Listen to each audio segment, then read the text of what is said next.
Especialmente porque, assim, a gente é limitadaço, né? A percepção que a gente tem de tudo é absolutamente limitada, né? Tipo, a nossa percepção do tempo, por exemplo, ela é absolutamente limitada.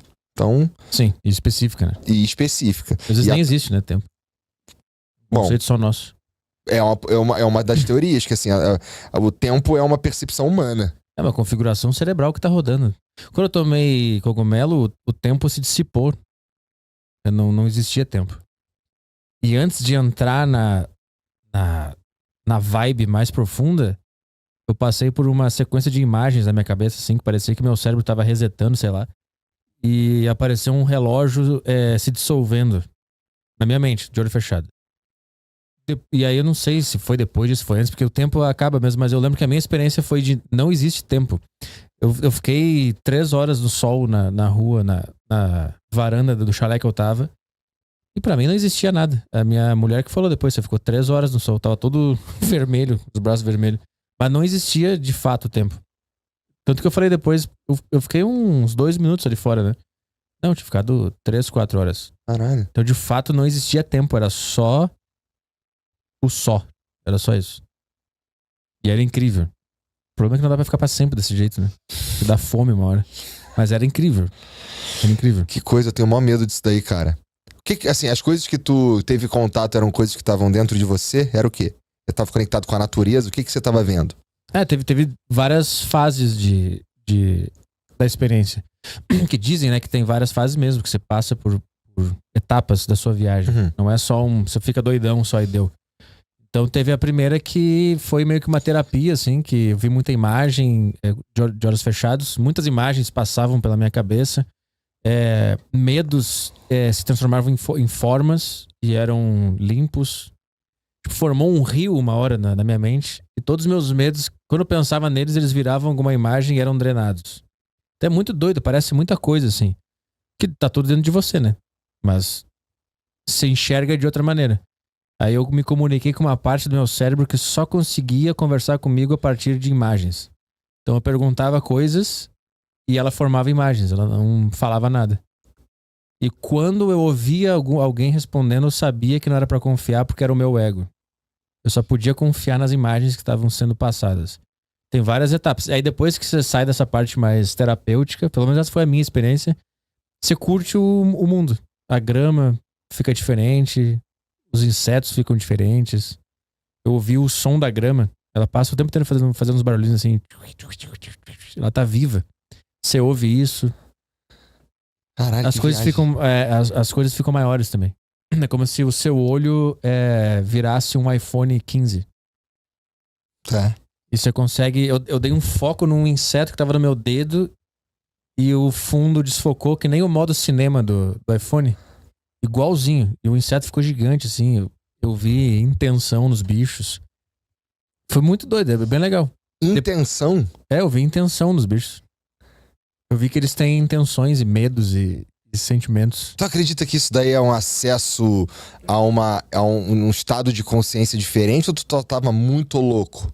Então, o que dizem dessa psilocibina é que de fato ela reduz o funcionamento da parte do cérebro que tá agindo agora.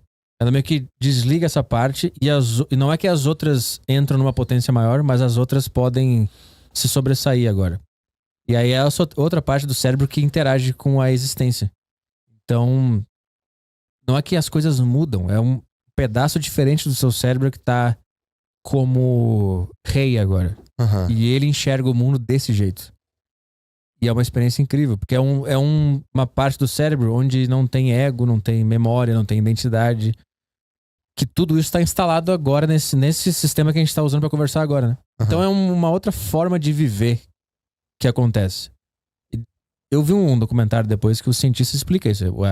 A parte que a gente está acostumado a usar do nosso cérebro, ela é não desativada, mas ela é reduzida a uma potência bem baixinha.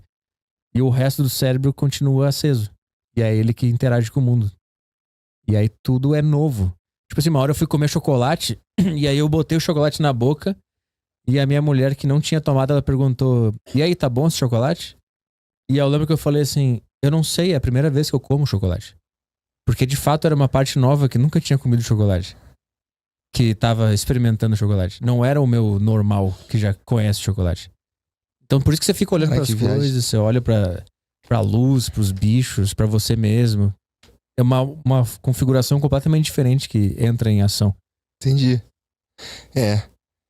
Eu tenho o maior medo, cara. Eu não sei o que eu vou...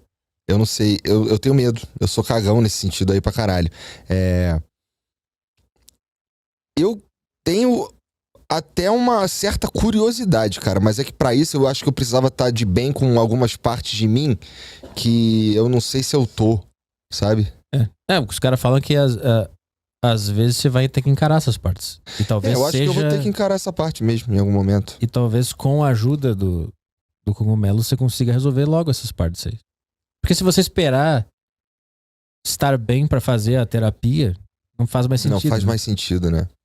Os caras mais fanáticos de cogumelo, eles falam que é uma tecnologia da natureza que foi feito pra isso mesmo. Que não é ao acaso que ela conecta com o nosso cérebro e causa tudo isso. Então talvez seja uma forma de resolver essas coisas. Porque eu também não tava bem comigo mesmo, mas eu pensei, vou ver o que acontece.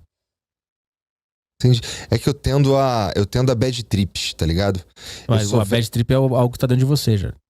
E a bad trip é quando você não aceita o que você tá vendo.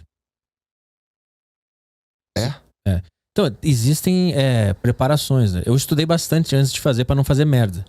Então, assim, tem muita preparação de mindset, de dieta. Você tem que estar numa semana boa, se exercitando e tudo mais, pra ter uma experiência mais presente.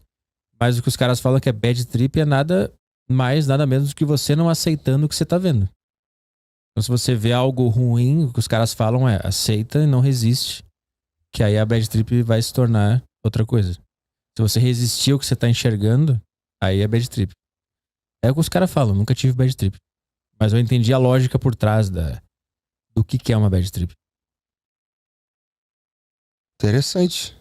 Por isso tem que estar com a mente preparada pra aceitar qualquer coisa que você vê e experimentar. Nossa, como isso é assustador, não é?